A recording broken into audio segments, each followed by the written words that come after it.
एक व्यक्ति अपने अंदर इतना बंट गया है कि वो लगता है कि दो व्यक्ति हैं।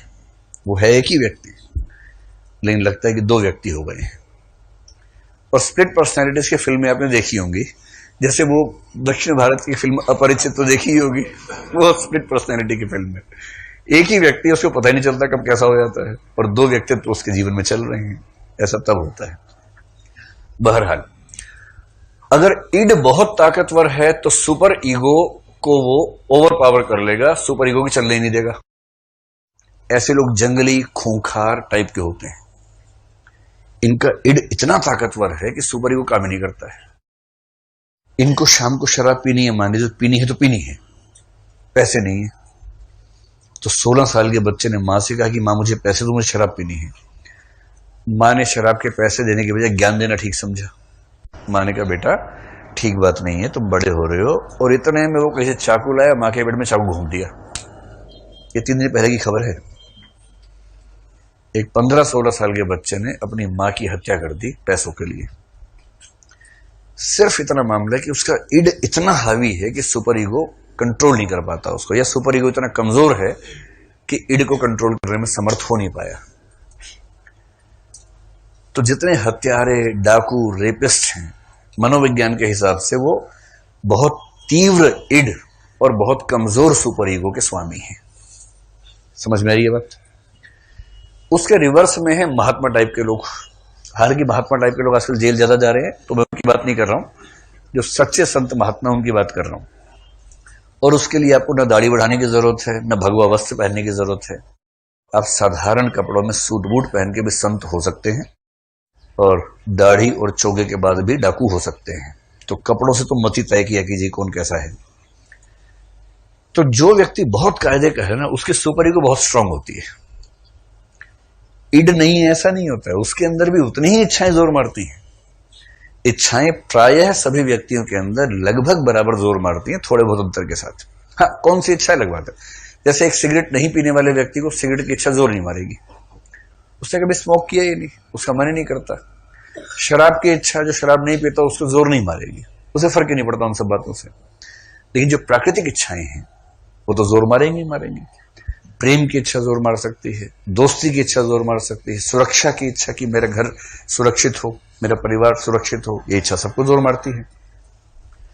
तो प्राकृतिक इच्छाएं लगभग हर व्यक्ति को लगभग बराबर प्रभावित करती हैं। सुपर ईगो मजबूत होगा तो व्यक्ति क्या करेगा, अपनी इच्छाओं को कंट्रोल में रखेगा। फिर ध्यान रखना है, इच्छा आने से नहीं रोक सकता है, इच्छा को अपने एक्शंस में कन्वर्ट होने से रोक देगा। किसी को देखकर उसके मन में भाव आया कि काश ये मेरी प्रेमिका होती है, मेरी प्रेमी होता, पर उसको पता है कि उसकी स्थिति और इसकी स्थिति में ऐसा कोई पेच है कि ये इच्छा व्यक्त नहीं होनी चाहिए। उसका इतना कंट्रोल है कि व्यक्त नहीं करेगा, न चेहरे से हाव भाव से, किसी भी तरह से ऐसा एहसास नहीं होने देगा कि उसके मन में ऐसा विकार आया है। नैतिक होने का इतना ही मतलब होता है। और ये वाला क्या है, किसी को देखते क्या बोलेगा, आजा मेरी गाड़ी में बैठ जा। ये इस तरह का जंगली टाइप का आदमी है, क्योंकि इसको तमीज नहीं है कि कोई एक बड़े अच्छे आदमी ने कहा कि ये जो कह रहे हैं ना आजा मेरी गाड़ी में बैठ जा, और ये जो कह रहे हैं कि आपसे बात करके अच्छा लगता है, आप अच्छा पढ़ने में अच्छी हैं और आप जरूर IAS बनेंगी और आपसे मतलब बड़ा प्रेरणा मिलती है, लफाजी का अंतर है, पैकेजिंग का अंतर है, कंटेंट समान है। अब भाव समझ रहे हैं, कंटेंट समान है। कंटेंट का मतलब दोनों के मन के भाव, दोनों की इच्छाएं, दोनों की मूल प्रेरणाएं समान है। उस दुष्ट को अंदाजा नहीं है कि कैसे बात रखी जाती है, वो सीधा मुंह फट है, सीधे बोल देता है। इसको पता है कि बदतमीजी नहीं करनी है, बहुत तमीज के साथ कायदे से इंसान की तरह बिहेव करना है, और इस बिहेवियर की वजह से सामने वाला व्यक्ति शायद उससे प्रभावित हो जाए, इस बात की संभावना ज्यादा है।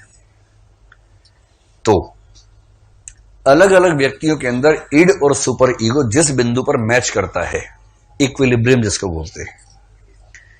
इक्विलिब्रियम के लिए हिंदी शब्द क्या होता है एग्जैक्ट? साम्य बिंदु। हाँ, साम्य बिंदु। उस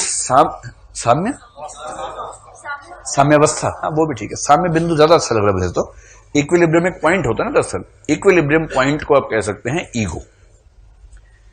ईगो का मतलब मन में इच्छा ही जोर से, सुपर ईगो ने दबाई, थोड़ी इच्छा हुई, और जिस बिंदु पर समझौता हो गया वो चीज हमारे एक्शन में सामने आ जाती है, और जो हमारा व्यक्तित्व बाहर दिखता है लोगों को उसको ईगो कहते हैं। ईगो, अहम। बात स्पष्ट हुई? जब आप कुछ कहते हैं तो दरअसल आपके मन में ठीक वही होता है, या मन में गहरे संघर्ष के बाद कुछ निकलता है? गहरे संघर्ष के बाद। और संघर्ष किस किस के बीच में था ये सामने वाले को नहीं पता है, उसको सिर्फ इतना पता है कि आपने कहा क्या, और जो आपने कहा, जो आपने किया, उसको बोलते हैं ईगो।